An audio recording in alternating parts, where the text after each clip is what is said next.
15 shift ஆச்சு. அதுக்குள்ள முதல்ல எப்படி ப்ரமோஷன் கொடுத்தாரு? ஐயோ நீ ஒத்தனா முதலாளிக்கு இவன் குட்டியை கூட்டி கொடுத்துருப்பான்.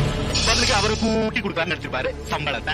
ஏதோ செக்ஸ் மூலத்து உனக்கு ப்ரமோஷன் கொடுத்தாங்களேன்னு ஏதாவது ஹீரோ வேலை பண்ண நினைச்சா உன்னை காப்பாத்த ஸ்ரீராம் இல்ல அந்த பரசுராமனே வந்தானா முடியாது.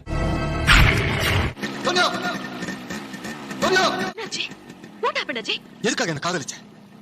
என் உணர்ச்சியோட எல்லாரும் ஏன் இப்படி விளையாடிட்டு இருக்கீங்க? நான் உங்க ஃபேக்டரியில இருக்கிற ஒவ்வொரு நிமிஷம் நரகத்தில் இருக்கிற மாதிரி ஃபீல் பண்றேன். அங்க 10 பேர் என்ன பண்ற டார்ச்சர்ல என் நரம்பெல்லாம் வெடிச்சிடும் போல இருக்கு. இப்படி ஒரு கஷ்டத்தை நான் என் லைஃப்ல அனுபவிச்சதில்ல தெரியுமா? பெண் ஒன்று புதுமை, கண்ணாடி பதுமை, கையாள தெரிந்தால் கவலை இல்லை.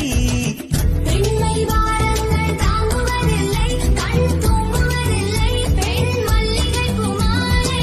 தட்டாமல் போனால் தங்கம் இல்லை, முட்டாமல் போனால் மோகம் இல்லை. காமத்தின் வாதத்தில் நியாயம் இல்லை, கண்ணத்தின் காயங்கள் காதல் இல்லை.